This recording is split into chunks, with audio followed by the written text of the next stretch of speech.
right, good evening. It's time to begin our meeting for April 27th with the Pledge of Allegiance, please. I pledge allegiance to the flag of the United States of America, and to the republic for which it stands, one nation, under God, indivisible, with liberty and justice for all. All right, the roll call tonight will show that all council members are present.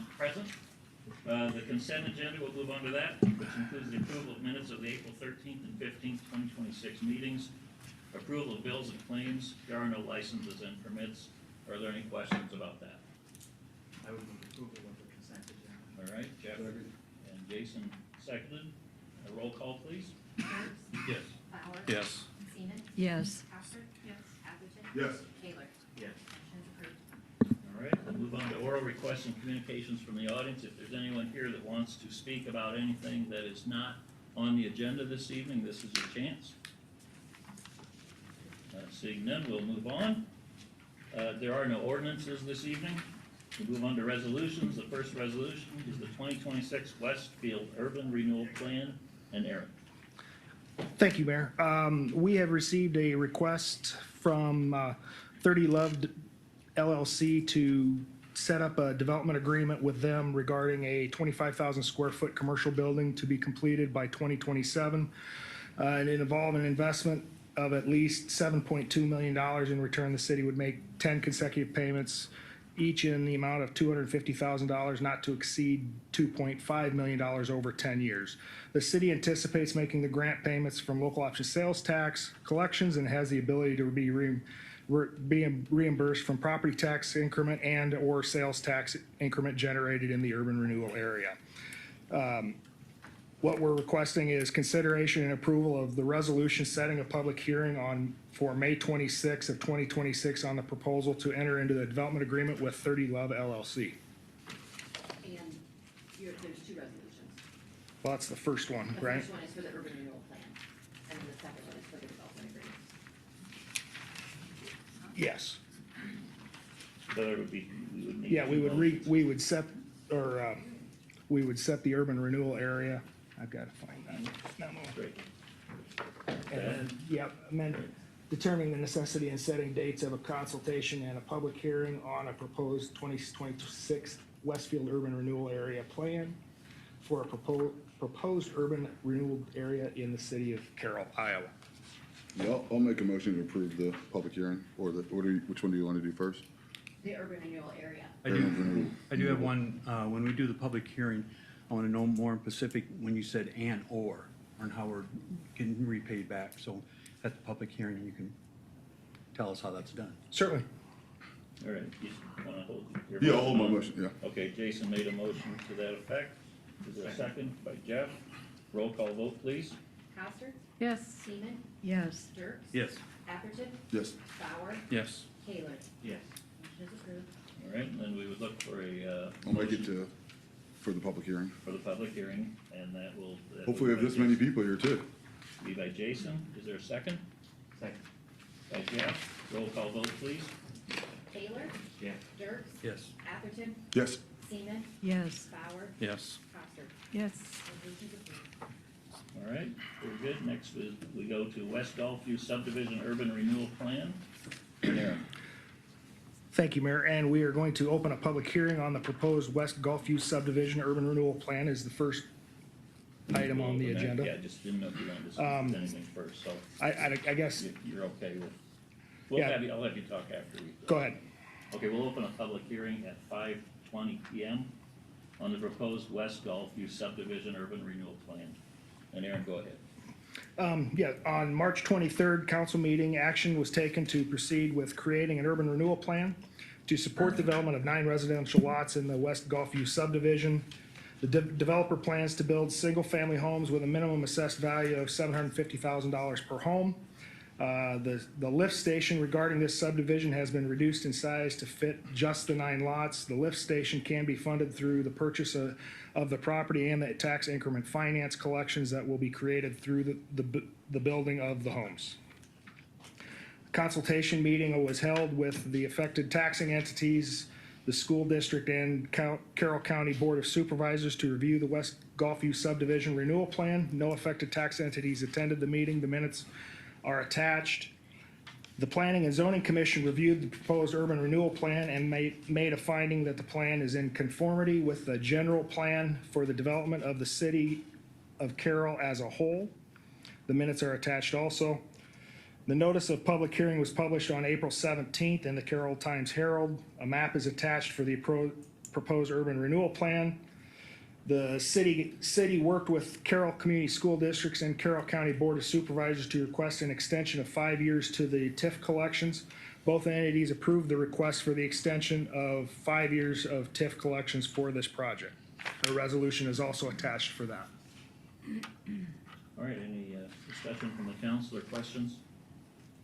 I have a couple questions here. Okay, So on the map that you have on there for the urban renewal area, is it just the 9 lots, or does that go into that where the old house used to sit where the golf course superintendent? The actual urban renewal area will go down this public right-of-way so that we can add the infrastructure of the force main to the sanitary sewer and Right, but on your actual diagram that you attached, I can't really tell, does the urban renewal area include the house where the old house used to sit, or is it just the 9 lots, as far as the land part of it? I don't quite remember where that. Should just be the 9 lots, not where the old house is. Okay, thank you. So yeah, I've got kind of a lot of different approaches. Some people said they absolutely love it, some people don't. And first, I want to thank you and your family for being here.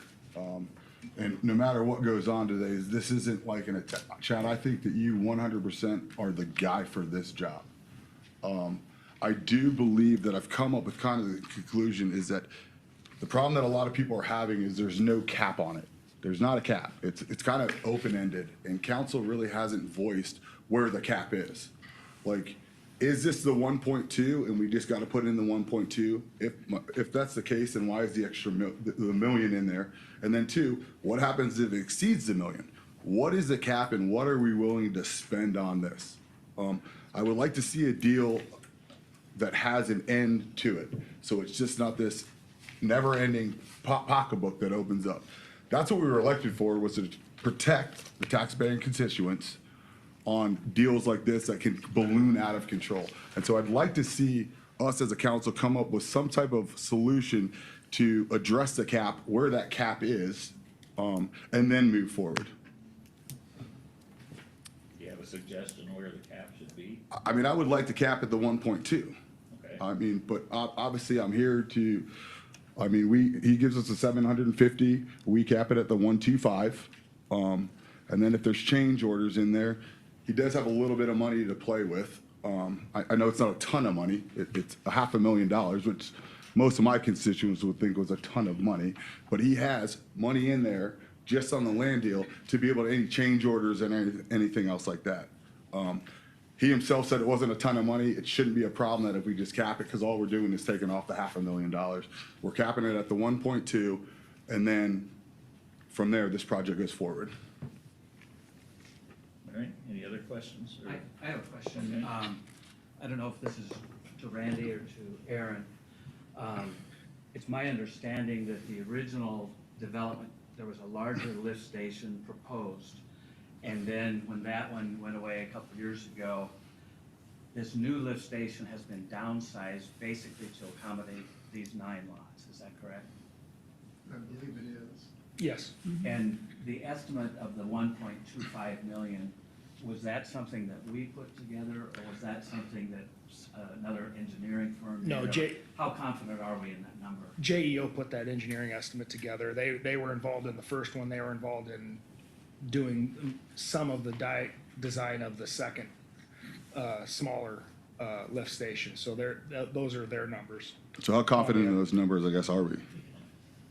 Well, most engineering estimates are extremely conservative, which means they put it at a little bit higher number than what they believe the bidding will come into. So I would say they're in the ballpark or fairly accurate in what those Yeah, numbers are.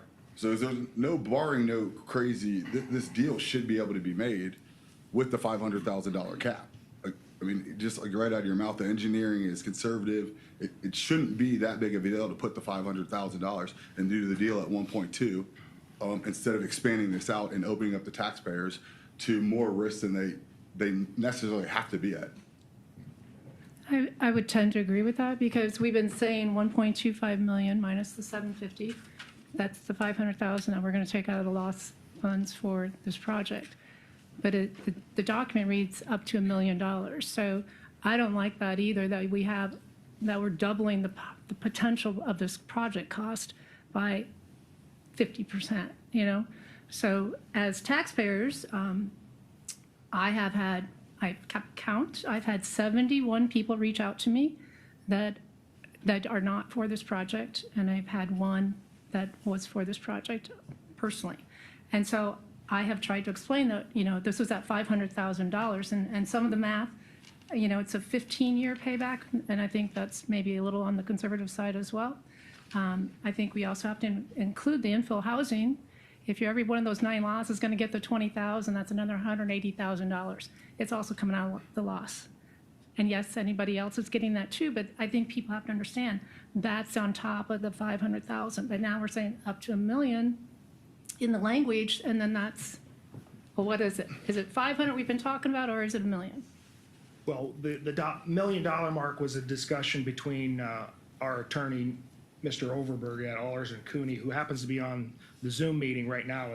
And as I've explained before, it's not a number that we feel we will go to. It's just more of a number to protect the city in case there is some sort of excess cost that we would have to come up with to cover the infrastructure.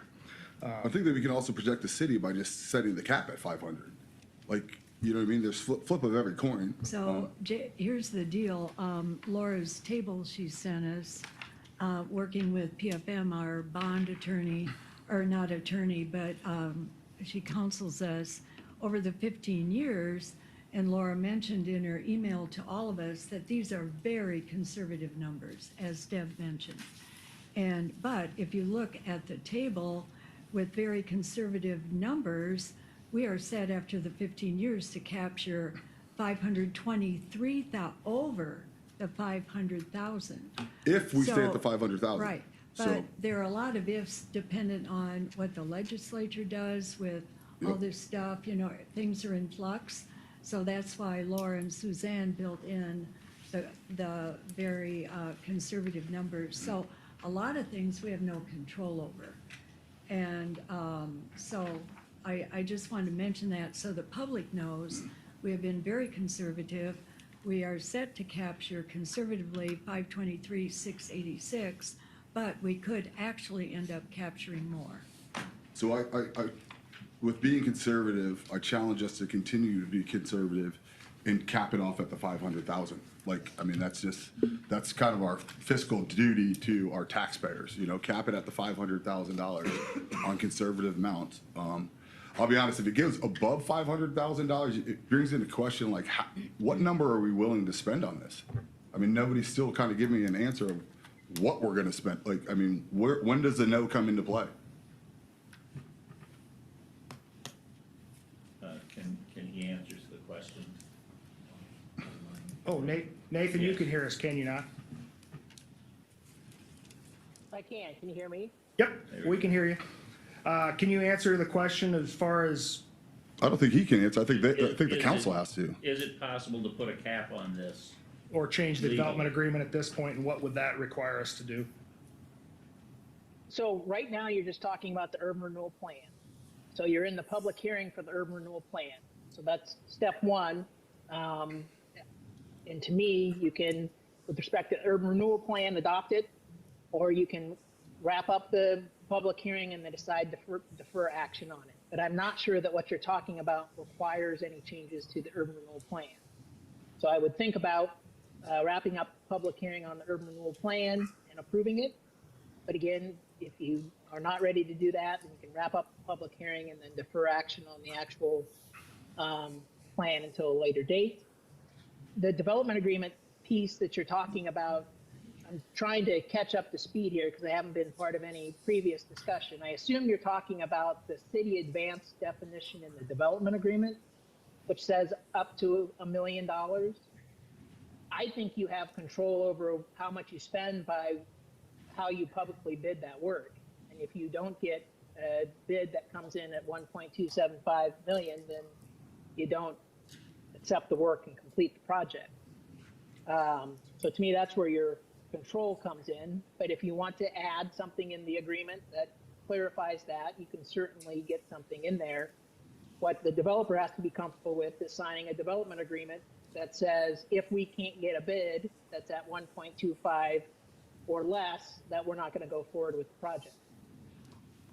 I So- think what Jason is concerned about is change orders after the fact. Is that right?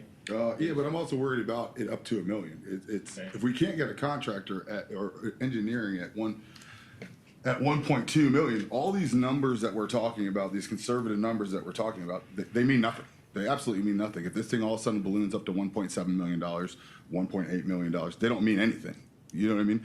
And up to this thing guys, means that we can go up to $1 million. Okay, so is that where we start saying no at $1 million, or we say no at 600,000?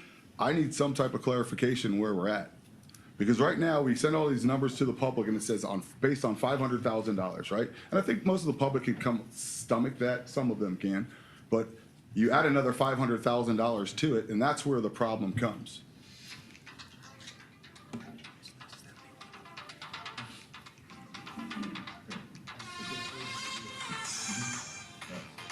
Okay, we would need to move on to the next step. That actually isn't this Okay. step, as you're saying, on this, so, I guess we'll consider that. That's not part of this resolution at this time. Okay.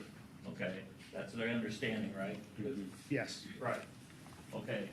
Is there anyone from the public who wants to speak on this issue? on the urban renewal. On the urban renewal, resolution adopting the West Gulfview subdivision urban renewal plan?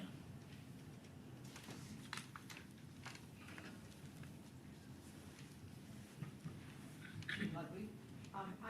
I don't know if this is the right time, but my question is, and I don't know if this, the TIF arrangement is integral with this plan, but I'm wondering why we are offering TIF funds for a plan like this that does not involve bringing in other businesses into the city. That's what TIF funds are supposed to be used for, is enticing and making it possible for businesses to come into our town.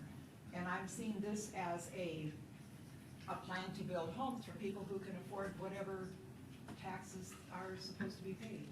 And so I'd like an explanation, and perhaps this isn't the time for a TIF discussion, but eventually, I think we need a very good discussion about that as well. Okay. I can address that just from a real high level. You know, from a policy level, you know, that's up to your city council, et cetera. But the urban renewal law and the legislature has clearly found that housing is a key component to economic development, that you need housing at all levels of the spectrum in order to entice businesses to come to a community, so that there is housing available for both the executives and the folks working at the site. So they have found both that low and moderate income housing and public improvements for market rate housing is a public purpose, something that's furthered by urban renewal, and you can use TIF to support it. So I understand the question and kind of the policy question, but from a legislative finding standpoint, the legislature has clearly said that this is the proper use of urban renewal and TIF, and that providing housing or making housing affordable at all spectrums of the socioeconomic scale is a public purpose and something to use TIF for. But then I'll step aside and let you folks talk about it kind of at the local level. All right, thank you. Well, I guess I'm kind of confused, because when we originally came up and we tried to talk about it, we were told that we were supposed to talk about it during the public hearing. Well, we've got two different public hearings. Okay, so the next public hearing? The next Okay. public hearing is about the Okay. development agreement itself. That's my fault. I'm sorry about that. All right, seeing no one else and no questions up here, we'll close the public hearing at 5:36 PM. And at this time, I'd look for a resolution, for a motion to adopt a resolution adopting the West Gulfview subdivision urban renewal plan. Is there a motion to that effect? So moved. Carolyn? I'll second. And I think Kyle seconded it. Roll call, please. Seaman, Yes. Bauer, Yes. Coster, No. Dirks, Yes. Atherton. No. Taylor. Yes. Resolution's approved 4-2. All right, then we'll look for a resolution, a motion to approve the resolution authorizing execution of an extension agreement by and among the city of Carroll, the county of Carroll, and the Carroll Community School District approving the extension of the Division of Tax Revenue. Is there a motion? Make a motion on that. By Kyle, second. Second. Carolyn, roll call vote, please. Taylor, Yes. Dirks, Yes. Seaman, Yes. Atherton. No. Coster, No. Bauer. Yes. Resolution's approved 4-2. Okay, and I will look for a motion to approve the first reading of an ordinance for the Division of Revenues under Iowa Code Section 403.19 of West Gulfview subdivision urban renewal plan. Is there a motion? So moved. Second. By Laverne and Kyle seconded. Roll call, please. Atherton, No. Seaman, Yes. Dirks, Yes. Taylor, Yes. Bauer, Yes. Coster. No. The first reading is approved 4-2. All right, we'll move on to the West Gulfview urban renewal plan. And we'll open a public hearing unless you have anything to say. Go ahead. We'll open up a public hearing on this aspect, subject at 5:37 PM. And Aaron? Yep. So on March 23rd, council again made action and was taken to set a public hearing on entering into a development agreement with Kirkoff Craftsman Incorporated. At the same meeting, action was taken to proceed with creating an urban renewal plan to support the development of 9 residential lots of West Gulfview subdivision. Attached is a development agreement that details the developer's minimum improvements to construct homes or sell lots to builders of construction of homes with a total investment of approximately $7.750 million. In addition, the city's public improvements include approximately 2,800 linear feet of gravity and force main sanitary sewer, related sanitary sewer manholes, and a sanitary sewer lift station to connect existing main to the development property. Approximately 300 linear feet of storm sewer infrastructure to serve the development property, approximately 1,250 linear feet of 8-foot by 6-inch concrete sidewalk removal, replacement, and associated work to serve the development property, and approximately 1,200 linear feet of 3.5-foot wide curb and gutter associated work to serve the development property. As noted in the proposed urban renewal plan, the estimated cost for the public improvements is $1,250,000. After the public hearing, council consideration and approval of the resolution authorizing the conveyance of certain real property to Kirkoff Craftsman Incorporated and authorizing the execution of related purchase, sale, development agreement within the Gulfview subdivision urban renewal area. All right, any questions from council? I have a question. You mentioned sidewalks in there. Is that indicating that the city is putting the sidewalks in through those 9 lots? And if yes, why is it different than normal developments? Well, that's actually a larger sidewalk than normal, and that's because we have our walking trail or bike trail that goes along West Street, and that would move that walking trail or continue that walking trail or bike trail, but it would be behind the curb so that it's still paved and it's off the roadway. Is that designed to be immediately adjacent to the curb? then? Yes. Or, so it's not gonna be off the road like that? Correct. Not like a normal sidewalk, correct. And it's wider, you said? Yes. Jeff, it's actually a continuation of what they previously built, where the homes are to the south. And then as you go north from, up to the clubhouse and beyond, that's what they have done. And we've talked in the past about safety and not having a dedicated bike or pedestrian trail actually out in the lane. Any other questions? All right. I have a, Go sorry. ahead, keep going. Sorry. So I'll go back to, in the development agreement, again, up to $1 million advance by the city loss fund, but we just said, after using the sale proceeds, city staff proposes internal loan from a local option sales tax of approximately $500,000 to be repaid by tax TIF money in the next 15 years. So if that's in that recommendation that you just, printed out, we have to take out the $1 million in here because we're just going to double our money. If we're not confident in the 1.25 million that your engineers have given you, then why are we putting $1 million in here? It should be 500,000. I mean, at the end, we still have, as a council, we still have the option to accept or reject the bid when it comes in. So you're going to guarantee me if it comes in 1.25 million or higher, you're going to reject it? Well, that depends how we all vote. Now, essentially, we have a It's developer. like, we know how that's going. Essentially, This is why we need caps. essentially, you have a developer, if he doesn't agree to it, it's completely dead. So are you gonna walk away from a deal that a local developer brings to the table for 50 grand? It's not 50 grand. I'm saying, if it was 50 You're grand, saying it's 500,000 in this agreement. I understand that. But if you I put think it at, as for the taxpayers, we have to be transparent. And I think that's only fair to everybody. I think if we're saying 1.25 million and we said 750, and we were bringing in the 500,000, then put that language in here as well. Yeah, keep the language the same. I mean, it's a developer that, you know what I mean? On the flip of this is gonna make $500,000 just on the lands transaction. Is he gonna shoot this down over $50,000? Or is somebody that's building a $2.5 million house, gonna turn this, spread over 9 lots, gonna turn this down over, you know what I mean? $900?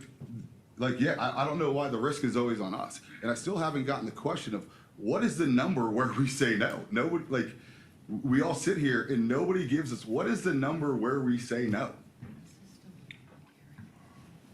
So right now, when I do the math, let's say. There is no number. The 500,000 divided by the 9 lots is roughly 55,600 per lot, okay? Then we're gonna add the 20,000 infill to that, because that's what our policy is. They don't get the tax abatement, but they'll get that.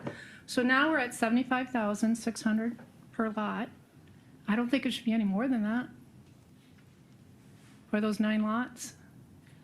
For the average taxpayer that I've heard from, that's where I'm coming from. Dave, can we opt out on the 20,000 on these, being we're doing the infrastructure? I can answer that. That's a policy that you make as a council as to where you give the infill housing program. We haven't discussed changing that infill housing program, and if you wanted to put it, just say we're excluding Gulfview subdivision, you have the right to do that. Okay. I'm more than fine with But that. not at that time, not at this time. but- Yeah, that's not a discussion at this time. not a- No, well, it's Go a ahead. question. What was that? They were bringing it up, so I wanted to Right. let us know that we can't opt out of that. Chad had a comment. I was just saying I'm more than fine with that, With what, Chad? not getting that grant. Okay. The 20,000. Understood. For the 20,000. extra 20,000, Okay. yeah. Okay. Right, If that's, if that helps the city out, that makes, everyone happy, everything is, a matter of. all right, Chad, so what about the question of whether this exceeds 1.25 million? I'm done at 750. You're done at 750, Yep, okay? yep. I feel like I'm, doing way more than what most developers do the way it is. I think the offer I'm given on the land is more than fair. You go to any other community, I mean, they're taking care of it. I don't know why I have to take care of it. So. Okay, I think another way to look at this, I know I sat through some meetings last fall as an audience member where we were talking about potentially buying property across the street. And the $30,000 an acre was an eye-opener for many people in the community. Chad essentially is offering $166,000 and some change per acre for this land, so 5 times and then some. Just, per acre. I guess my question comes back to then again to the council. At what number are we willing to say no at? So the contract's written up that you know, he has to pay the taxes on this one. And so it goes over. It's local option sales tax money. We're not borrowing that money, we have it. So yes, it's more money, but what are we getting out of it now? Nothing. So if it goes to 600,000, yes, that's more TIF money, longer time that we get our payback. You know, we're looking at what, 15 years? So if it goes over a little more, so it goes to 20, whatever, Can't do that. can't do that, 15. It's capped at 15. capped We at didn't, we didn't request anything longer than that, so it's capped at 15. So there's no number that we say no at. Your That decision can would be come the- when the expense exceeds. Well, you're still getting property tax on this. I understand that fact of it. It's essentially paying for itself, long-term. And I think there are towns that would love to be in this position, to have a developer here making this kind of offer, so we can build equity in land that is 4.45 acres that we are currently mowing, not taxed, and building this kind of equity in such a small space that most towns would love to have Chad come and present this to them. I can guarantee you, I have talked to people about this that live in other towns that want to grow their tax base, and that's what this is all about. And let's face it, we all campaign saying, we can keep your levy low if we build our tax base. That is a pledge I made to people when I have run over the years, and this is a part of how we build our tax base too, for generations to come. So we can mow it, or we can grow it, I guess, and grow it. So that sounds cheesy, but anyway, everybody knows where I stand. I would hate to lose this. You know, you're building high-end homes that are gonna have an attraction for it, and you're gonna have good taxes for many, many years. If it goes over $500,000, I guess that is frustrating, I get it, but the taxes that are coming in from this, that will pay it in time, it may take longer, but I guess I'm willing to go over it. Chad, I asked last time, when was the last time you built a house in Carroll? 8 years, I think it was. So I think everybody in this room knows the product that you put out. And I think us as city leaders should be asking ourselves, why do we not have a local contractor building homes in our community? Yeah. Yeah, I'm going to Danbury this summer, building a house there. This is the second house in Little Danbury, Iowa. I mean, I just don't get it. Well, and, yeah. No I'm one's sorry. contesting that you don't do beautiful work. No, I know. I- We you're continue to one of make the this a premier personal builders. thing. This isn't. But it's just the number in there, Chad, Oh, you I know, know, I for know, the but- average taxpayer and that has reached out to me, they're not building those homes, Right. and that's what they're concerned about. I realize that. I mean, if we can't get this deal to work out, I'll just take me and my investor, we'll just go and we'll buy some land out in the country, and I'll just start putting 5-acre lots in. I'm sick of, I'm tired of not having We're options for tired of saying people. no to people when they Yeah. call and wanna build a house, so then, Yeah. Right. Okay. So if we can't do this, I already got land, I'll just call the survey guy, we'll start surveying that off and put 5 acres in. And I'll start selling that. And then the county will get everything, you guys will get nothing then. So, Chad, how many calls have you gotten off this? Obviously, this has gotten a lot of public attention. a lot. It's probably, No, I don't want you to say that, but like, a lot of people are interested in the lots already. I mean, So we we're definitely hear just- from both sides. I understand both sides of it, but. And I'm 100% with you. If I'm not walking into a inviting environment, why am I here? right. I don't want you to not feel like you're invited here. I feel like everyone seems to think Kirkoff Craftsman is just getting handed like 500,000 here. That's the only gripe I've ever had. That's the only issue there ever has been. I am not getting 500,000. It's not like I'm like pocketing this money and I don't think we've insinuated that. I'm just saying, it's going everyone from, we've talked to, Everyone like, that that's we've how talked it's to, been yeah. perceived from It's- listening to the meeting. So I don't know if anybody here can just share what the 500,000, like, where that money is at, like, that you guys have, Yeah, what that it's you're going putting to. in, like, it's set aside. Well, you give us It's our share for So- the infrastructure. Our share for Yeah, the infrastructure.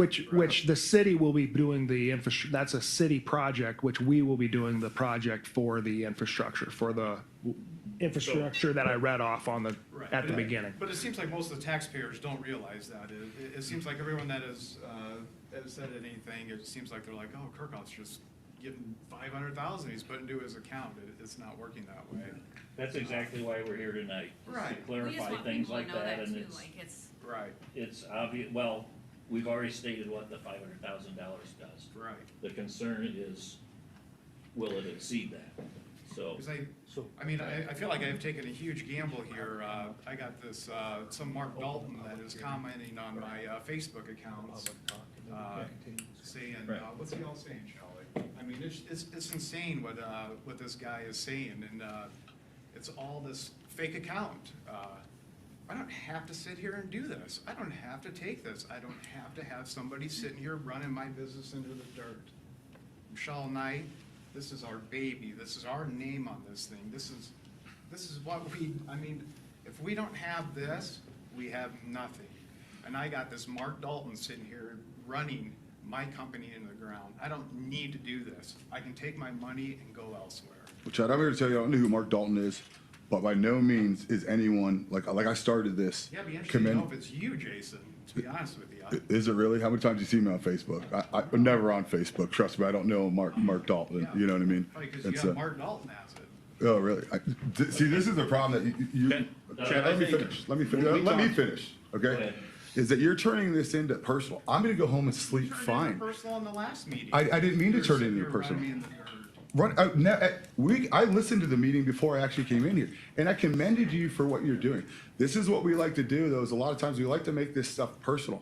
I think you build beautiful homes. Believe it or not, I actually just toured one of your old homes, okay? Because I was thinking about maybe it would work for my family. So you're making this a personal thing. This is a business. There's $1.2 million of taxpayers' dollars involved in this. Does that make sense? I'm separating the two. You as a person are a great human. You're a God-fearing guy. You have a beautiful family. That has nothing to do with the fact, the nature of the business. And I condone Mark Dalton or anyone else who puts down anyone's business, okay? First of all, because, dude, I do business, correct? I don't want anyone putting down my business. Does that make sense?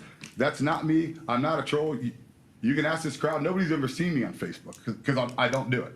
I don't play this game with that. And this is not a personal attack. You can believe me or not. This is not a personal attack on you or your beautiful family. Honestly, we have a fiscal responsibility to maintain taxpayers' money, and that's why I'm asking if we can put a cap on it. Okay? And like, I didn't want this to be an argument. I came in here and I told you, right, Jeff? This is an attack on you. I think that you're doing a great job, but I also have a responsibility to my constituents. Does that make sense? Yeah. And if anyone knows who Mark Dalton is or whoever's bashing your company, you build beautiful homes. I do not, honestly, brother, I mean that from the bottom of my heart. I want your business to do very well. Does that make sense? all right, anybody else have? Let's cease discussion until after we close the public hearing. Let council have discussion after we let the public talk. Mhm. Is that all right with you? Okay. Anybody else in the public here that have anything to bring up about this issue? Come on up. I will. I speak, I've earned it. I speak for a lot of taxpayers. I have no idea who the hell Mark Dalton is, and that's, God is my witness. And that's shameful. It's a troll. Pay no attention to it. Okay? And I'm going to end with you here, but very briefly, probably give me 5 minutes. But first off, I think there's people here that are in support of this, there are people here that are not in support of this. Taxpayers have just gotten to be a lightning rod for it. Very briefly, most of us are here that are not in support of this, are mostly here. We see how the 42 thing's going down. We get it, okay? Are we gonna change our minds tonight? Probably not, but we want to support and give credit to Jason and Deb for their resolve and their courage to defend the taxpayer. That's the only thing taxpayers have a problem with, is that we're subsidizing million-dollar homes. That just fundamentally. But no one else says anything when there's an addition that gets put in south of town. But let's just, Mark, just address here. Okay. Mark, Yeah, Mark, address I want to answer you real quick. All right. So, Do I get more than 5 minutes? yeah, you can stop the timer or whatever. Thank you. You better leave your car running.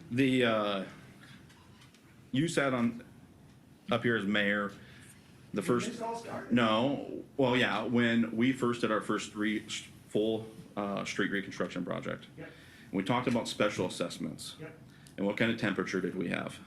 Zero for it. We Correct. didn't want to go down that path whatsoever. So how are we going to ask, if I'm a developer, I'm gonna look at Grettimans have done a lot for this community, and Stephasus.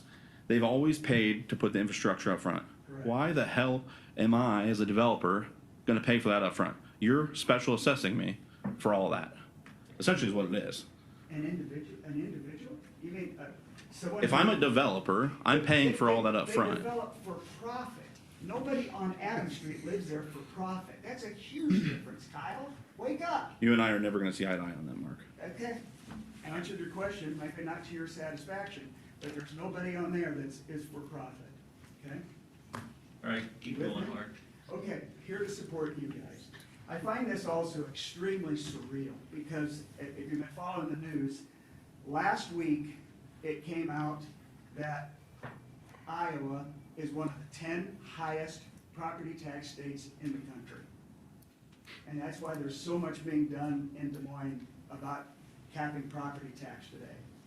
Almost in the same week, in fact, it dropped Friday, Iowa was ranked #1 in affordable housing. Do you not see the dichotomy there? Mark, but we're a city, and Laverne, tell them about where we're ranked by And the that. state is made up of what, Carolyn? Well, I know that, Mark, Cities. but each city taxes different ways, has different parts of their levy. And we are the 6th lowest city.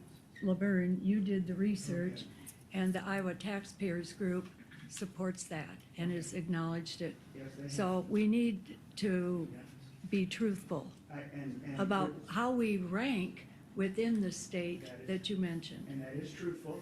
However, we also know that levies are more of a byproduct of high valuations and vibrant communities than they are levies.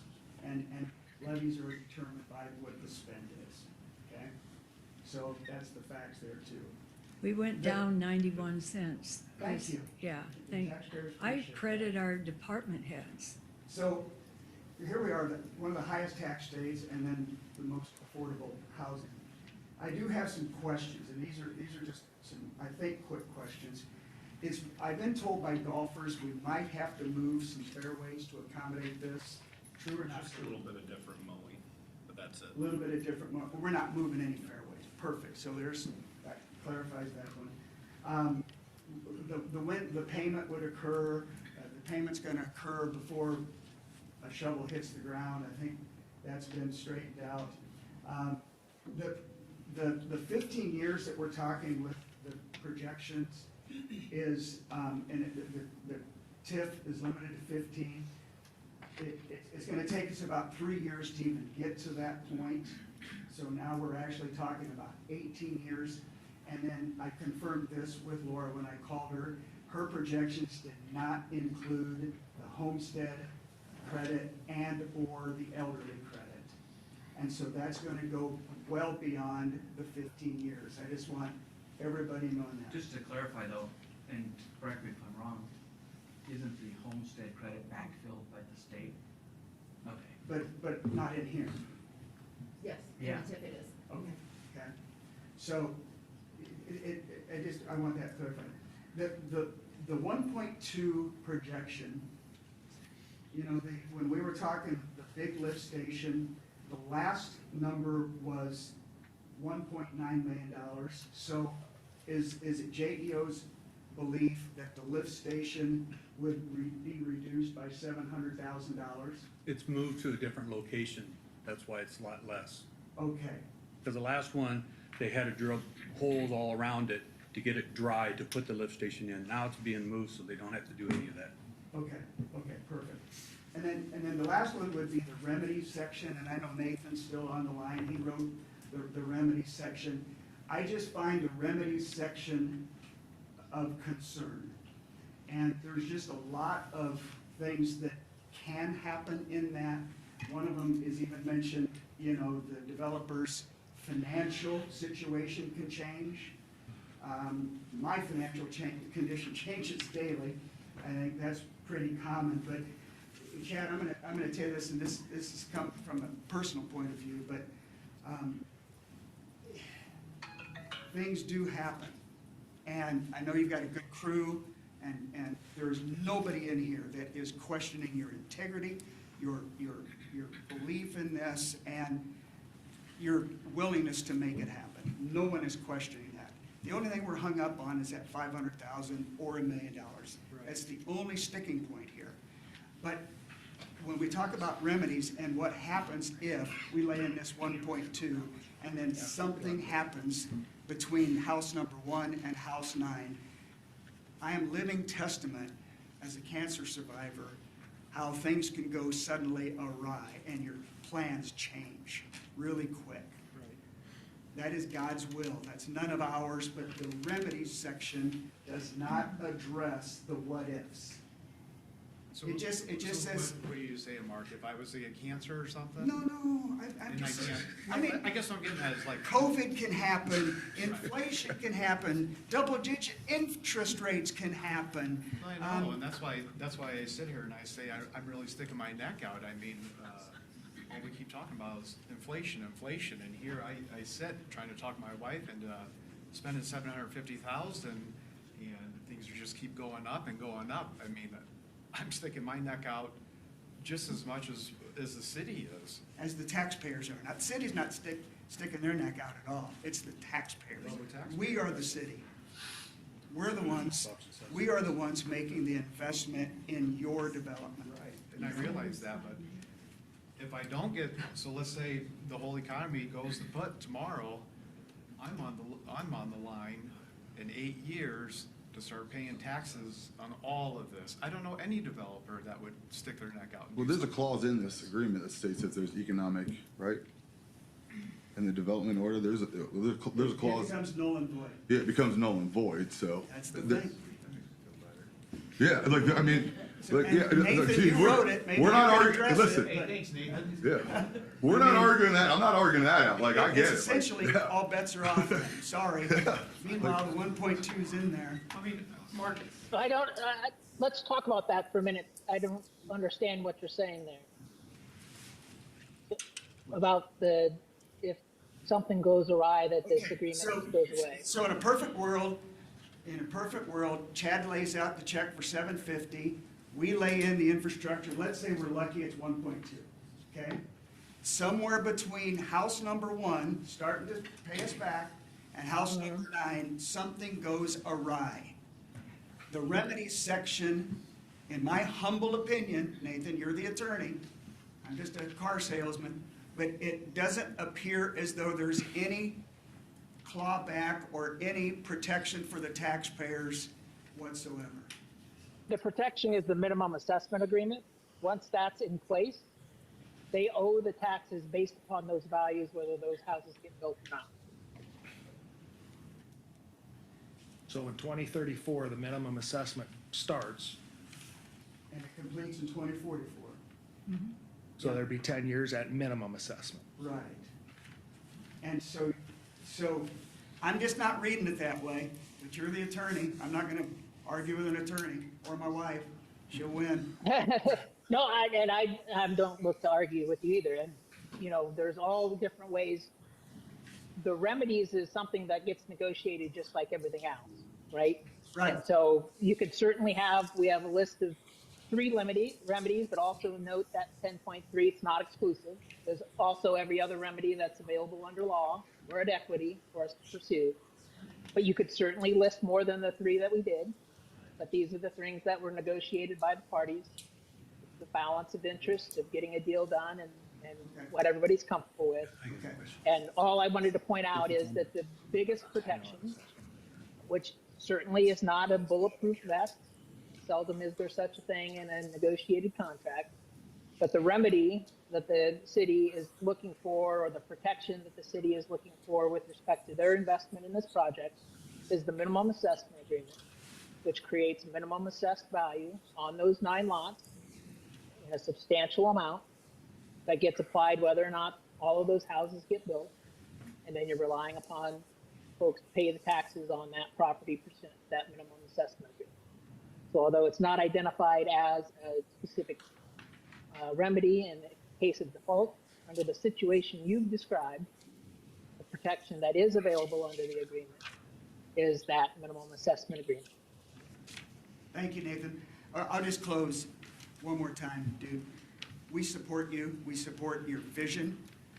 I mean, I believe in everything that you've said. I don't think anybody, at least in my crew, questions a single word or a claim that you've made whatsoever. That's just the difference in the opposition to it, is that we're investing in it. And listen, this thing goes through, and as soon as you dig your first hole, I will guarantee you, except for Mark Dalton, the taxpayers are going to be your #1 cheerleader, because that's the only way we get paid back. Right. It'll be 20 years from now, best case scenario. Right. But that's the only way we get paid back, so we're going to be your cheerleaders, okay? But after 20 years, you guys are gonna have 80 years of taxes. I mean, that's a pretty good return, Mark. Yeah, I don't disagree that. And again, it's not important whether or not I'm gonna see it or not, but I'm just worried about getting there. Right. Okay? And I will see that. Right. God willing. I've never let anyone down yet, Mark. Thank you. Thank you, Mark. Any, anyone else? I would like to say a couple things quick. I'll behave, Shelley. Promise. So, I kind of sat down and I just put just a quick list together. And I mean, this honestly is just scratching the surface of the people that we support. I hope you guys don't mind if I spend 5 minutes and just kind of lay this down. So it's not just Kirkoff Craftsman that's making this money. You know, I put a big book together for the people that we work for. In that book, it has every single subcontractor broke down so that everybody knows where every penny goes. It's not Kirkoff Craftsman that gets all this money. It's spread out everywhere. So I just made a real quick list, and like I said, this is really just scratching the surface.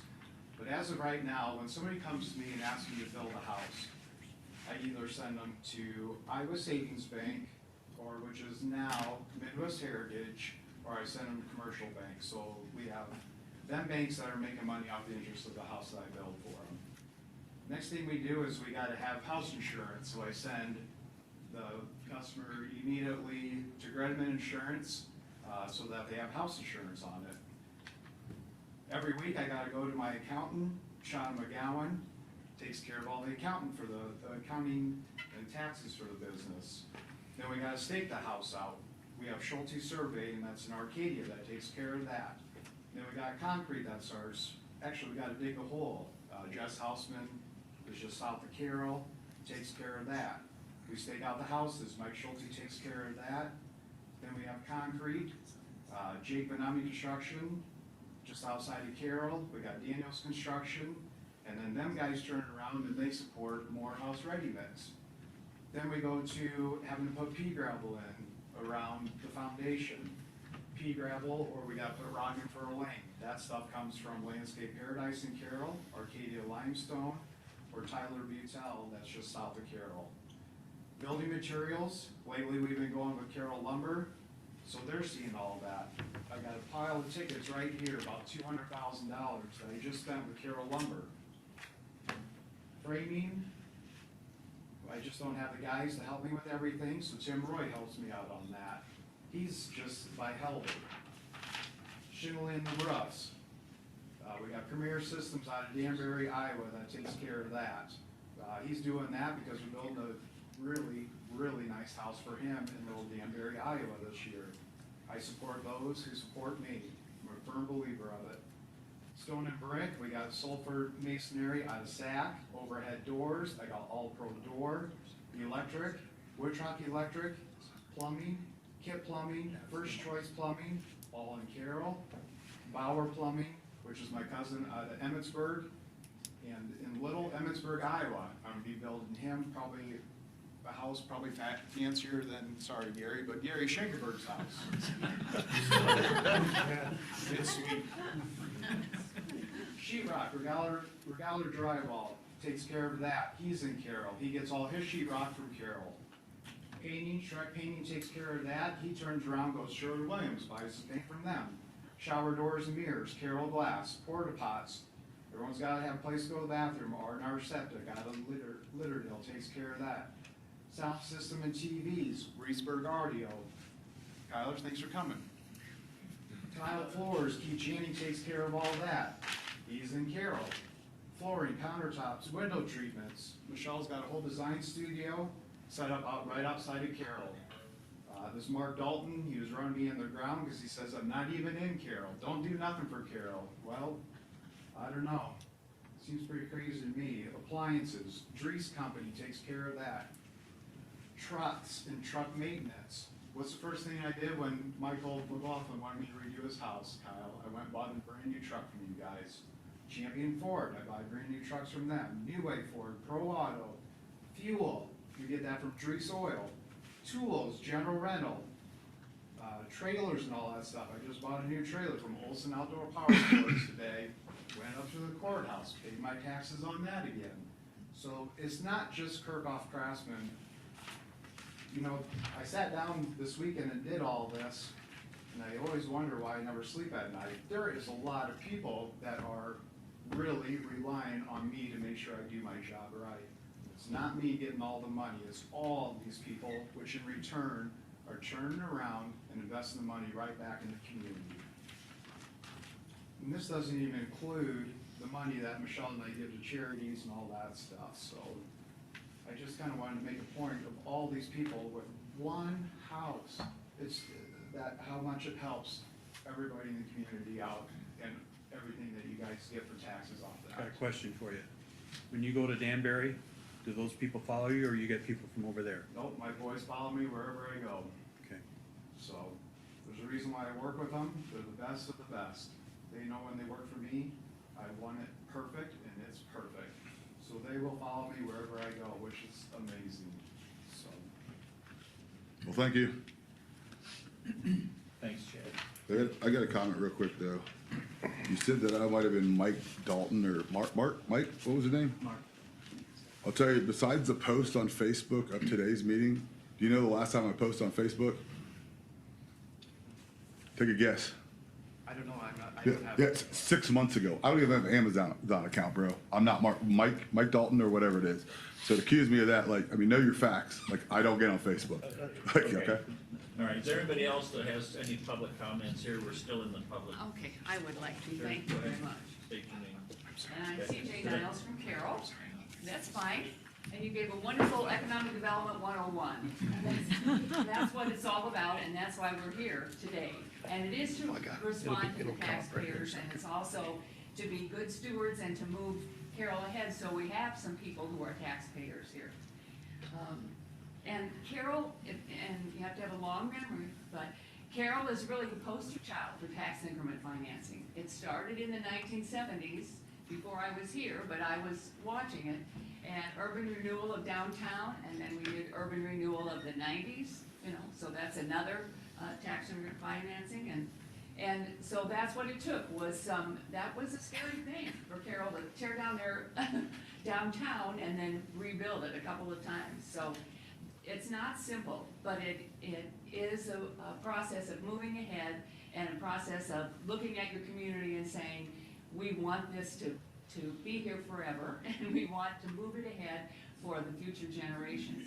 And people look at Carroll, and have looked at Carroll for a long time, and how does it do it? Well, it does it by you people sitting here and taking big steps to make things happen for now and for the future. And our competition is not the towns around us, and it's not the towns of our like population. It's Des Moines area, and you know that.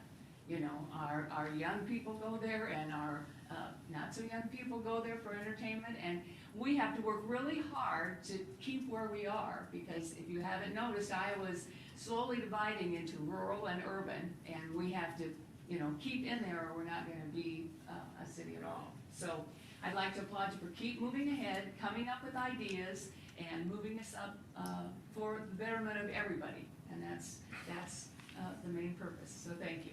Thank you. Thank you. Anyone else okay, anybody else have anything to say, something other than what's already been brought up, please? Kim Tiefenthaler, 2216 Forest. CJ, you stole a lot of my notes, and look what I brought. I'm gonna go back in time. I was around for the first urban renewal as a young man. People remember the name of Irv Pudens. And Irv Pudens and his wife and several couples came to my mom and dad's house on Saturday nights, had a few cocktails, and then they went out to the country club. That was their ritual back then. I got to listen to Irv Pudens talk about back when Bill Farner, Judge Scheckman, Westendorf, Donovan, I'm leaving some out. Those guys talked about urban renewal and what it was gonna do for Carroll, how it was gonna move Carroll forward.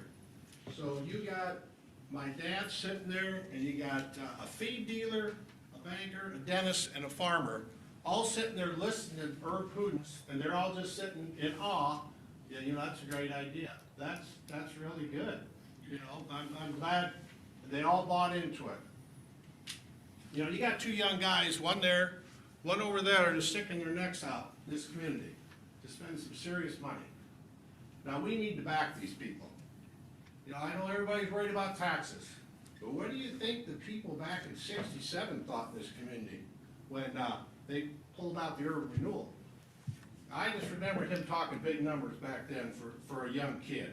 That was interesting, but I know the old, or I should say, well, Art Noob, who's not with us anymore, at an old CEDC meeting said, you know what, folks, if we don't give incentives to people, someone else will, and they'll go elsewhere. He just said that. He'll go elsewhere, and I don't blame the young man. He didn't have to put up with this. So, you know, and Judge Scheckman, everybody needs to read this book. On this book, it says, the past makes the present possible. And that makes a lot of sense, as far as I'm concerned. So, I applaud that young man and this young man over here and all the others that want to spend money in Carroll. And Chad said it best, all the suppliers he uses, that's huge. And that's a lot of money. And as my buddy Mike Franey was saying, as a realtor, as soon as someone builds one of those new houses, there's gonna be a house or two or three that will get sold in a row. It's not just a guy buying one house, that's a ripple effect down. So, I just wanted to share that with you, thank you. And you know, if people don't wanna pay taxes in this town or don't wanna move forward, then maybe I suggest they go to a community that doesn't do anything, sits on their hands, doesn't wanna spend any money, and go move there. And that way you can be happy as happy, so, thank you. All right, thank you. Looks like we can close the public hearing here. It is. Yeah, okay, go ahead. Well, now Kim even used my name, Mike Franey. Been here 32 years, and I was proud to come, move from 30 miles east. So I had a short version and a long version. You guys heard enough, so I'm going to give the short version. You know, they say subsidizing $1 million houses, and Kim, you know, stole my thing there. But it's not, let's say building 9 higher value houses doesn't mean more than, it means more than adding just 9 houses. It creates momentum. Those buyers open up their current homes, which opens up opportunities for others, and the count and continues that way throughout the market. It helps first-time home buyers, growing families, and it really improves availability of our housing market at all points. At the same time, it strengthens our tax base and shows positive momentum. It sends a message that Carroll is a place people are investing in, a place people want to live in, and a place that continues to move forward. I thank you for your service to this community, and I thank you for listening. Very good. Anyone else? All right, what do you need to, Chad, is this something new or? Were you gonna do Delane's speech? No, I left the letter here for Chad, everyone up share here to read, yeah. Can Chad go ahead and share it? She needs 5 minutes. You wanna talk about your investor or what? No, I If just this think is it's a something good, different I than just Chad- think it's a good point of showing like these houses, it also brings, like the one that we're talking about brings 2 more businesses to Carroll. So I just didn't know if he could share that. You if that's okay with that? I'd like to hear it. Yeah, Okay. You wanna hear it? Yeah. Okay. Delane All right, go you ahead, wrote come really on up, nice. Chad. All right, or, And who are we? this would be, my. Come on up front, Chad, you've done the microphones. So this would be my investor, Delane Hutchinson, that wrote this. I just gotta find it real quick. Do you want a copy, Chad? Yeah, Here you that's go. awesome. Here you go. We all have copies up there.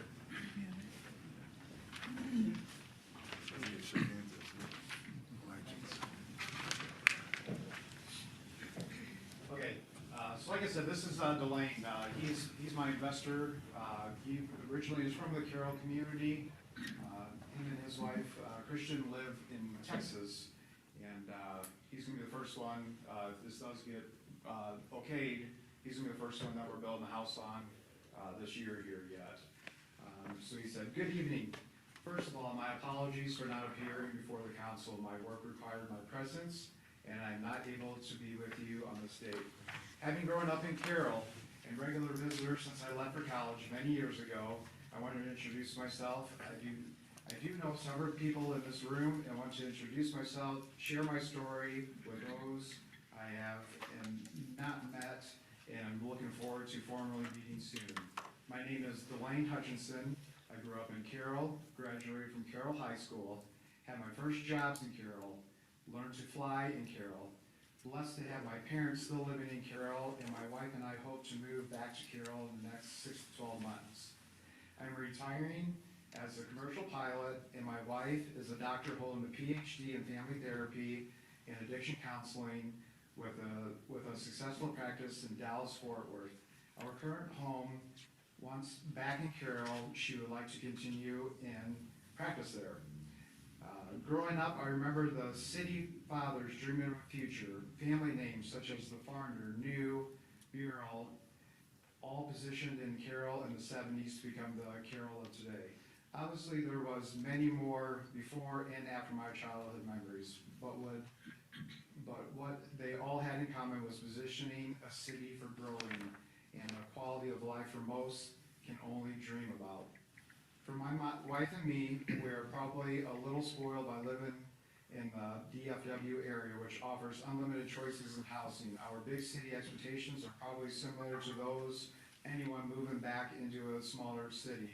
As we began to explore Carroll's real estate options, we heard from realtors that subdivision development is close to, I'm not sure what that is. And choosing to build a home may require building outside city limits. Not wanting to leave the city, we hoped that existing homes we were attracted to would become available on the real scale or resale market.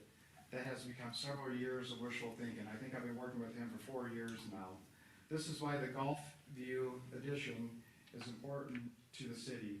It is no secret that the proposed subdivision will be on the upper pricing range in Carroll housing. However, it will provide a new option for professionals moving into Carroll, whether to attract specialists to the staff at St. Anthony Hospital or retiring businessmen such as myself, hoping to participate in all Carroll offers.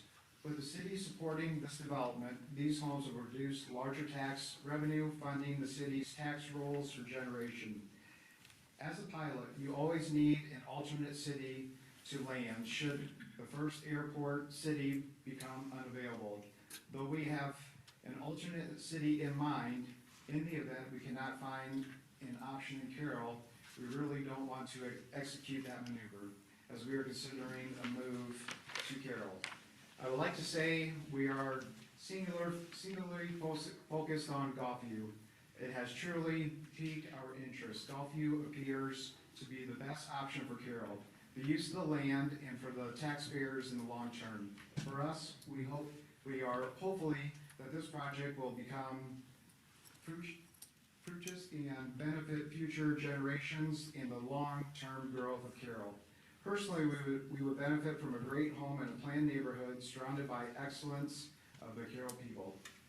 Now, in further disclosure, we are partners with Chad and Michelle Kirkoff Custom Homes for the lot development of the Gulfview addition. Our relationship with Chad and Michelle began nearly 4 years ago as we began our search. I was amazed we were able to secure a builder but faced the same problems others before us, finding property that meets our desires.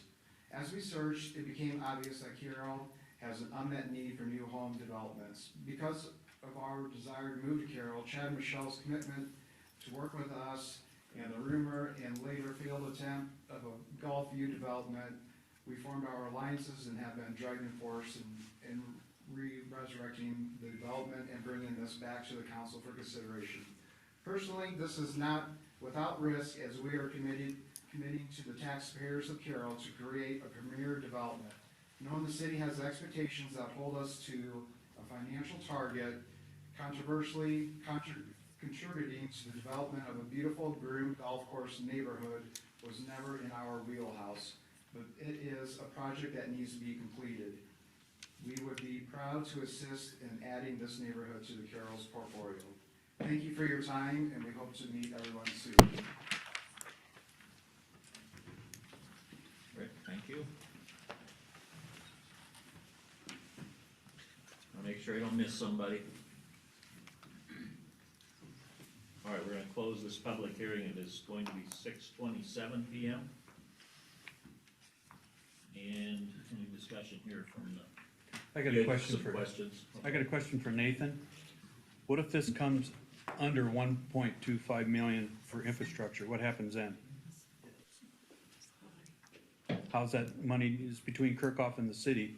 If it's under that amount, how's that money divided, or how's it done? So right now, the city's only commitment is to the public improvements that Aaron laid out for you. And that's being funded, as I understand it, from the purchase price of $750,000, plus what you guys pay for with your local option sales tax.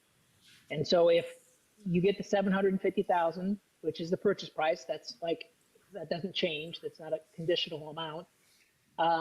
Then if it's something less than you need something less than 500,000, then you just have that money available in your sales tax fund to spend on other projects. Am I answering the question? No. What if it's Okay. instead of 1,250,000 for the infrastructure, what if it's $1 million? You keep the money, Laverne. Then you don't spend the Who money. who keeps the money? We don't spend the money. It's the city's money. You just don't So advance it. You don't spend it. Kirkoff's out to 750, and we just go 250 on ours? Correct. Yeah. Okay. Sorry. Yep, correct. Mr. Mayor, I think it's important to some of the people that I've spoken to had the perception that this was property tax money. Nathan just mentioned again, it's all local option sales tax money, and with the exception of Randy, I've been coming to these council meetings for 41 years. And when the local option sales tax went into effect, one of the advantages that was used as a selling point to the voters was that a lot of times our property tax levy doesn't enable us to do certain projects. And that with the implementation of this local option sales tax, not only would Carroll benefit, Laura, we about 2.1 million. In roughly. collections annually, yes. The rest of the county benefits from that as well. Over the years, I've seen, and help me with some of this, the swimming pool, the rec center, the fire station, I think. We've used Streets. this local option sales tax money, which is generated not only locally, but from other people who come into town. over the last 11 years since I retired, I've attended the goal-setting sessions, I've been to the council meetings. All of the councils have stated that housing was a priority, probably the #1 priority. To me, this seems like a win-win. We're using money without a negative impact to the property taxpayers. We're building an additional tax base. We're doing the trickle-up effect, like Mike just mentioned, with the housing. So I think we're meeting the council's priorities over these last 10 or 11 years. We're not impacting people's property taxes. We're supporting local suppliers, local businesses. I get the notion that money's being invested for infrastructure, but that's not unusual either. Most communities, there's an article in the Des Moines paper this morning that West Des Moines is looking at investing $110 million for the renovation of Valley West Mall. So I don't know, that's my take on this. Let me piggyback on that. As you know, I go to a lot of meetings. For the last 10 years I've been on council, I go to a lot of the League of Cities district meetings and state meetings. And about 5 years ago, you start seeing the shift on the topics that were being taught at these meetings on housing. And basically, in the last 3 years, it's really gone to the point, if cities don't help with the full infrastructure, the city's part, developers don't come. I was in a meeting where the population of the cities was 10,000 to 20,000 people. Every city in that meeting, except us, paid for the full city infrastructure. We were the only ones. I have a list of, when I went to those meetings, I got 9 business cards, some from Iowa, most of them from Iowa, but surrounding states. And basically they told me, not so much that coming to Carroll, but they will not come to a town that doesn't pay for the city's full infrastructure. That's what's happened in the last 3 years. Before that, the developers paid their own. So that's what's out there. I just want to bring up 2 points that 2 physicians asked me to bring up. I met with them personally. One told me, and because this is, as CJ and others have said, and Nathan brought up, TIF is legitimate for housing. I visited with a physician today at the hospital who said they lost an OB/GYN because this does not exist not too long ago. And we all know how popular, how many babies are delivered, and it's very hard to find OB/GYNs. I talked to a physician in person 3 weeks ago at McFarland, and he said if they're lucky enough to hire someone, they are going outside of town. And I know some have chosen Kirkoff. So we, as I said before, this is about economic development, and we do not want some of our biggest employers to lose people, and they start losing their status, their viability, because they cannot attract physicians. I've also talked to CPAs. We're looking for CPAs. Talked to the optometrists. They haven't been able to attract optometrists, and the list goes on. But also, if you read through the development agreement with Gretman's and how many jobs they have to guarantee each year, 20. We need people doing those jobs too. And as Franny said, we can filter housing, make it available. So this is about more, and I don't see this as a subsidy. This is an investment with multi-layers. Okay, so I'd like to make a few comments. I have felt like the insinuations up here, because I have voted no, is that I'm against growth. I am not.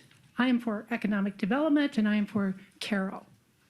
Since I retired from my 35 years of being CEO of Devon's Zoe and came back to Carroll full-time last year, I have renovated the cupola and Studio 521 downtown, spent a lot of money to make those beautiful spaces, People come in and they say, looks like something that should be in the city, and it does. It's gorgeous.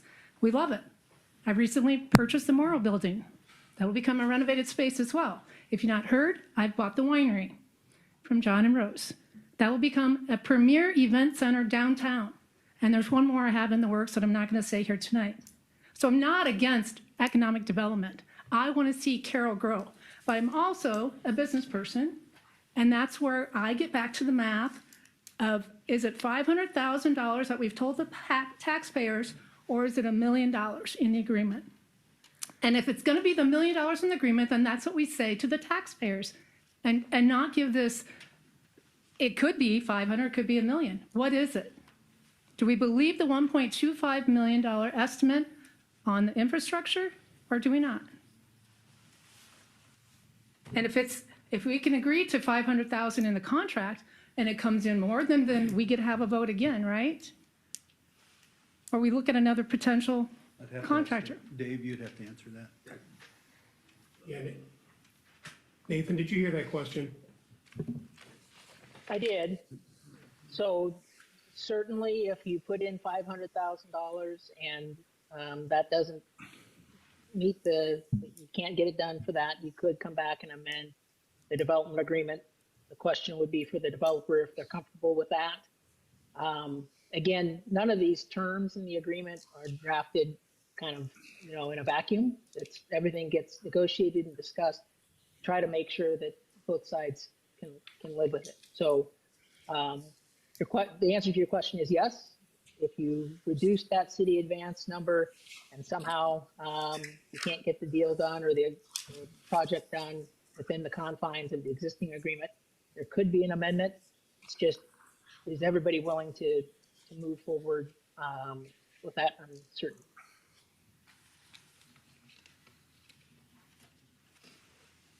That help you with that? Yeah. Yeah. His answer is Yes. okay. Thank you, Nathan. Yep. I got one more. Okay. Down in the southwest part of town, we had an agreement with 704 contractors in '23. That infrastructure cost down there is $640,000, and the total home value for that project was $8 million, and that was a 6-0 vote by council that it passed, real close to the 7.7 that Kirkoff's wanting. So that infrastructure cost down there percentage is a lot higher than the infrastructure cost percentage for Kirkoff's.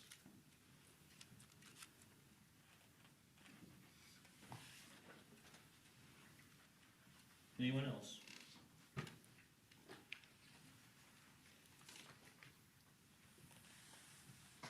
All right, I am going to ask if there would be a motion to approve a resolution authorizing the conveyance of certain real property to Kirkoff Craftsman Incorporated and approving and authorizing execution of a related purchase, sale, and development agreement within the West Gulfview subdivision urban renewal area. Is there a motion to that effect? So moved. Second. Carolyn and Kyle seconded. Roll call vote, please. Atherton? No. Dirks? Yes. Coster? No. Seaman? Yes. Bauer? Yes. Kaler? Yes. Resolution is approved 4-2. Chad, I wish you the best of luck. We just wanted a cap on it, brother. Like, I'm your biggest cheerleader, man. I want that thing done. Like, we wanted a cap on it, but, so good luck. Thank you all. We'll move on to the Downtown Art and Culture Plan contract, and Aaron. Yes, thank you, Mayor. At the April 13th council meeting, council approved the proposal for the Downtown Art and Cultural Plan from Group Creative Services for $39,000. The city has received the attached contract from GCAS to begin the process of creating a downtown art and cultural plan. The process is identified as 4 phases as follows. Phase 1 is the discovery. Want to get the doors?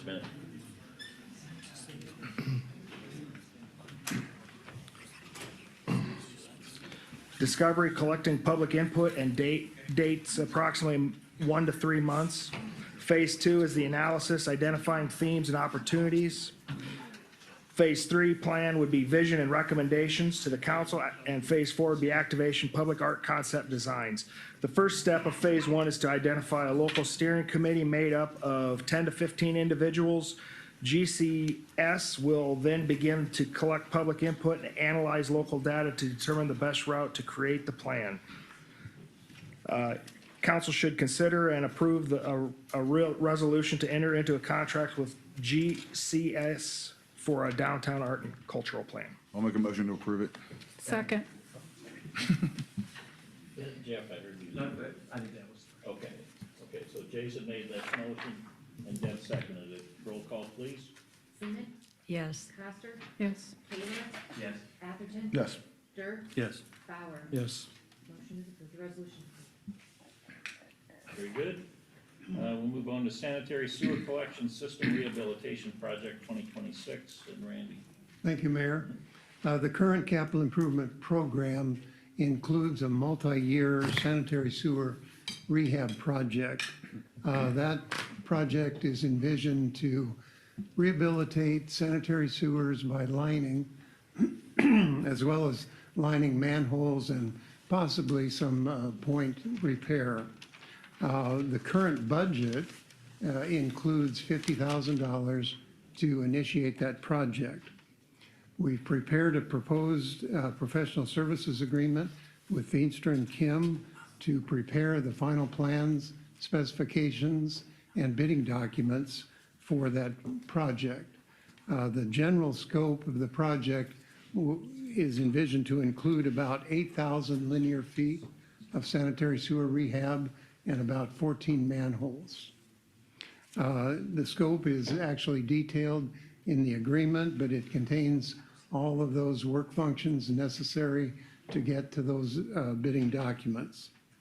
Compensation for the engineering services in the agreement is based on hourly, with a not to exceed maximum of $48,000. Unless there are any questions, I'd recommend your consideration of approval of the agreement for services with V&K at a not to exceed cost of $48,000. I have a question for you, Randy. In the scheme of things, our sewer system is 100 years old. How far behind are we in any kind of rehabilitation? I know we talked about the streets, that even though we're doing millions of dollars at a time, we're still probably losing ground. How do we stand in relation to the sewer system around the city?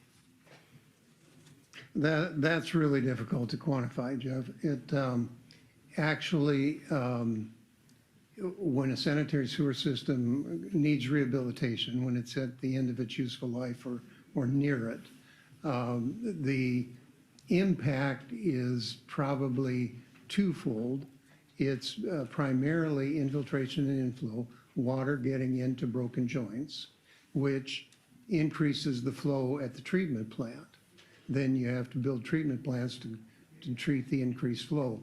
Well, during our last treatment plant improvement project, major project 25 years ago, we tried to get permission to begin rehabbing the sanitary sewers in lieu of treating the infiltration and inflow, and that was denied.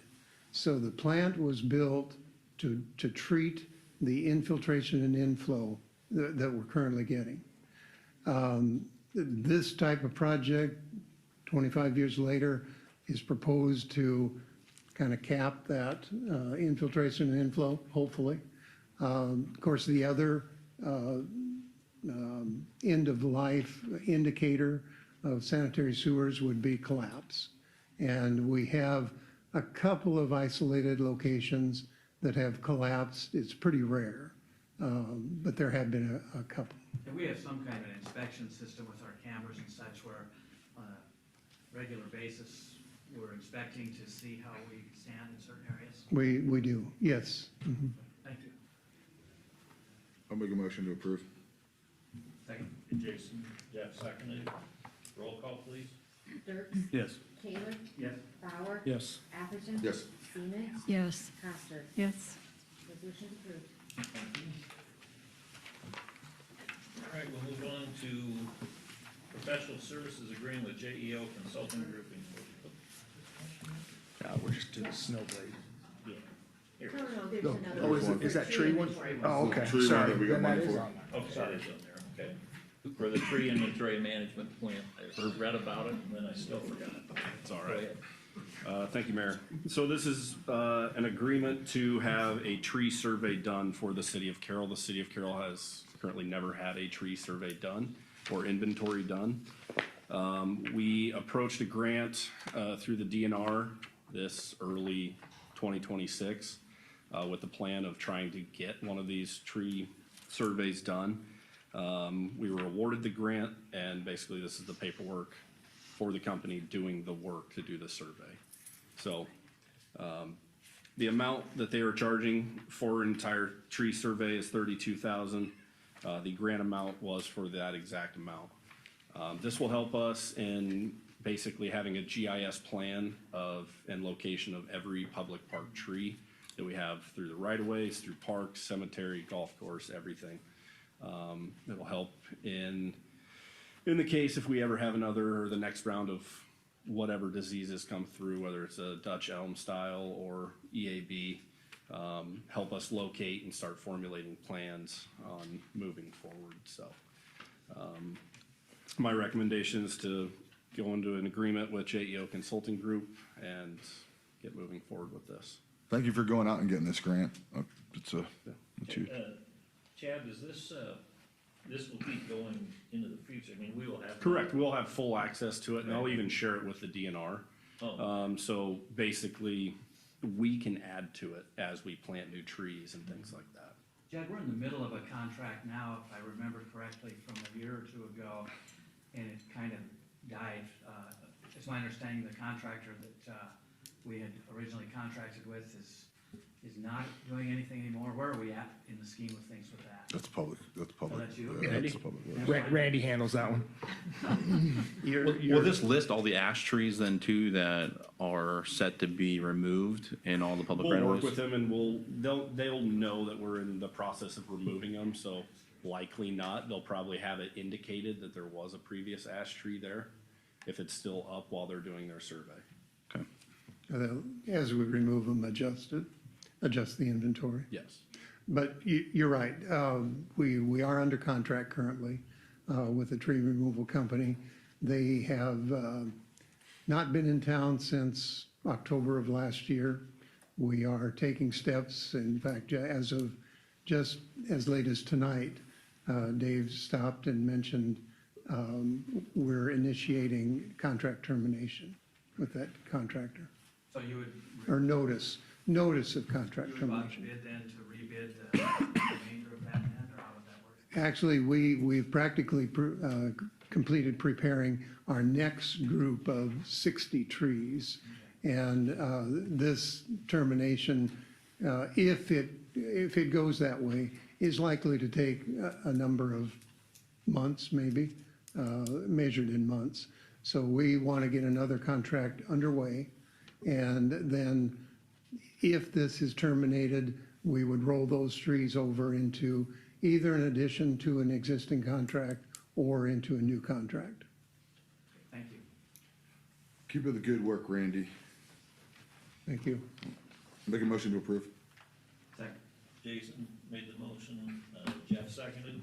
Roll call, please. Seaman? Yes. Dirks? Yes. Taylor? Yes. Bauer? Yes. Atherton? Yes. Crafter? Yes. Motion is approved. Thank you. And lastly, we're back to you, Randy, with snowplow blades purchase. Thank you, Mayor. In the snow removal industry, the snowplow blades come in a variety of materials. The most common are steel and tungsten carbide. During heavy snow plowing, steel blades can wear out in as little as a day.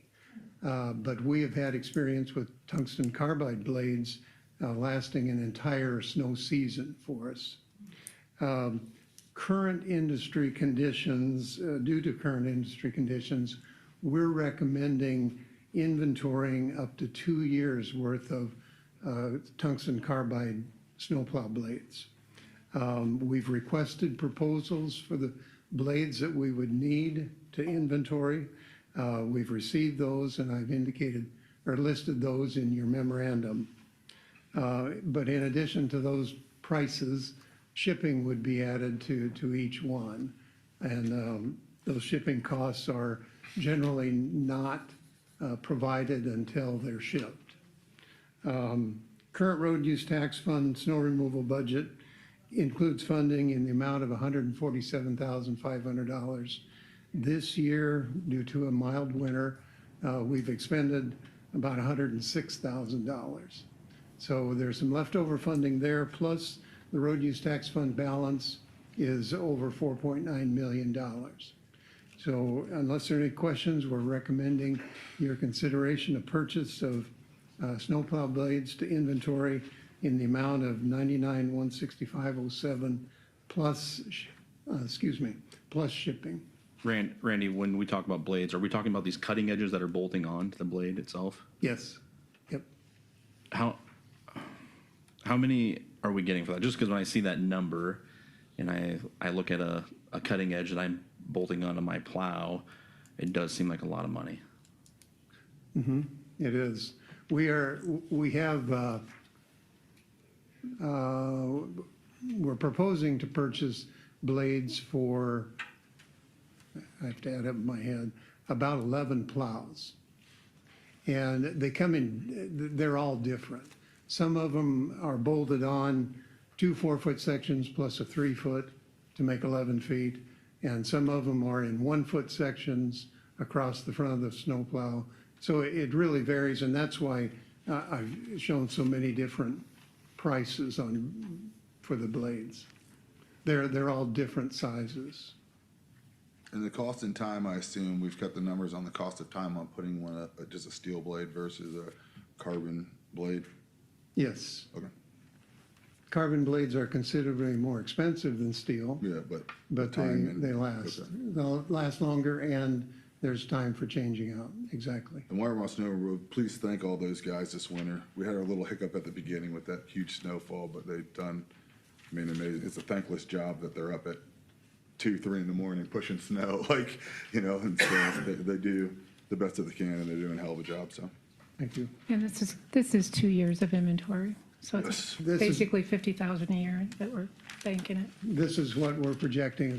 This is 2 change-outs, and we'd anticipate about a year under normal snowfall What conditions. were we spending a year? Do you have that off the top of your head? For the steel ones?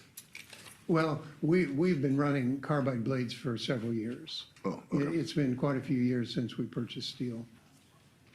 Okay. Because it's found that They lasted better. longer, Yeah. yeah. They're more, well, they're not more economical. the words I was looking for. That's it. Yeah. Kyle, you think that this is too much, though? I mean, you're more of a, You're a blade guy. you're a blade I guy. don't You know, I know was what I looking mean? at the one I do in my truck. Obviously, it's a lot smaller. It's a V plow, but I look at like, say, one of our welding shops. Are they able to make this, or get this material to make for us, or if we buy one of these to get the template to where we can make, have multiple made? I do not know. We've never approached that. I mean, I think with, the lasers and the cutting technology that they have, they could probably duplicate these, and we could potentially save some money. Yeah, because we constantly replace blades on our payloaders all the time, you know what I mean? So And they're it paying, does they're seem paying to replace. I get aggressive. that. I think the longevity definitely makes sense. It just, Can we postpone this and see if we can, if that is possible? I would not recommend postponing it due to the market conditions of tungsten carbide. Okay. We can still use, they can't do, you're saying that I don't think a welder could do tungsten blades, right? They'd be doing steel or. I mean, I would imagine they probably But- can do but- about but, anything. yeah, Yeah. make it- Somebody's I mean- doing it here. Yeah, I mean, somebody's doing it here, so I Well, assume that's like. true. Even if we approve this tonight, could you look at that Sure, down the road, or sure. now that we've? Or could we just order a year? You can, certainly, anything, but I would really recommend 2 years. Okay. Is this something that you could look in like the next day or two? so that we know, like, you know, We can make a call to the, Okay. sure. I guess are you good with that, Kyle? I mean, as long as. Yeah, I just think okay. if we can, Yeah, team, I was like, We can eventually use these either way, Yeah, right? yes, So- they Yeah, would be, yeah. yes. Mhm. Just maybe we can get some made up. essentially, they'd have a template for it yeah, to duplicate it for us, but I think, and I look at, you know, the 3 welding shops that we have, I would think one of those guys Yeah, might be able to do something here. Yeah, there's, basically, there's 2 vendors here that I've listed. The one at 58,500, that is a proprietary blade. That could not be made in a welding shop. It's a composite type blade that includes tungsten carbide in it. The others are tungsten carbide and steel combined. So the material would be what a local shop would have to secure and then do whatever cutting they could. okay. Well, I'll make a motion to approve, oh. I Yeah. just Yeah, I'll wonder make a how motion. often you buy blades like this normally, just every year, do you replenish your supply? You're really just recommending that we go like year ahead and anticipating possible. Recommending 2 years. The reason it's come to your table, there's funds that are not currently budgeted for it. And that may result in an eventual addition to a budget amendment, depending on how the rest of the road use tax fund expenditure is through the year. Got it. Someone else had a question? No, I just understand. Motion to approve. Motion by Jason, Jeff seconded. Roll call vote, please. Baylor? Yes. Fowler? Yes. Seaman? Yes. Dirks? Yes. Atherton? Yes. Coster? Yes. Motion approved. Committee reports are available for everyone.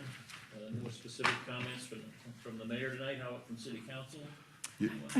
I would just like to make a recommendation on the agenda. I don't know, is that Laura, do you put those? It's just, we list all the May meetings, which I think is fabulous for people who want to go to it, but could we add in the times? Okay, yep. Great idea. So real quick, I got the pleasure the other day to go down to Audubon. I know it's a neighboring county or whatever, and I spent the day with Scott Johnson. That was rough, but we actually got to meet with the National Guard down there, and we have people from Carroll and everything else. And the job that these civilian soldiers do, I encourage any business owner or what have it, or city official to go down there and really see the presentation they put on. I think Scott talked about it at the supervisors meeting, but I want to reiterate that, I mean, these people live in our community, they're taxpayers, they're business owners, and then they also have the service on top of them. And so, you know, if I can give them a quick shout out, one, on how well it was ran, and just generally, just always keep these guys in your thoughts, prayers, so. All right, thank you. And how about the city manager, you have anything? One quick comment. We've had some complaints about some commercial buildings that have had trash and stuff blowing around. We do treat those just like residential properties, so they are required to clean up after themselves. We have been in contact with a couple in particular to clean up their properties, and we are working with them also, just like we would work with residential people to clean up their properties also. All right.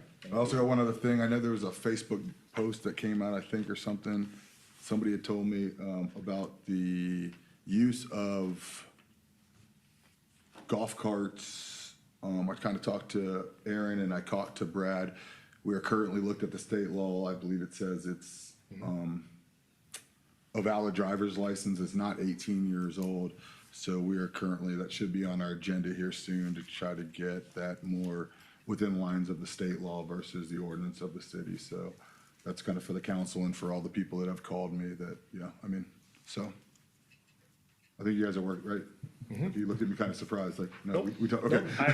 I'm surprised you brought it up, but we are planning on having the adjusted ordinance coming at the next I meeting. took 2 more phone calls about it today, is why I brought it up. So, All right, is there a motion to adjourn? so move. Second. Jason. Second. That was a tough one. But Kyle was coming in there like a sniper. Roll call, please. Fowler? Atherton?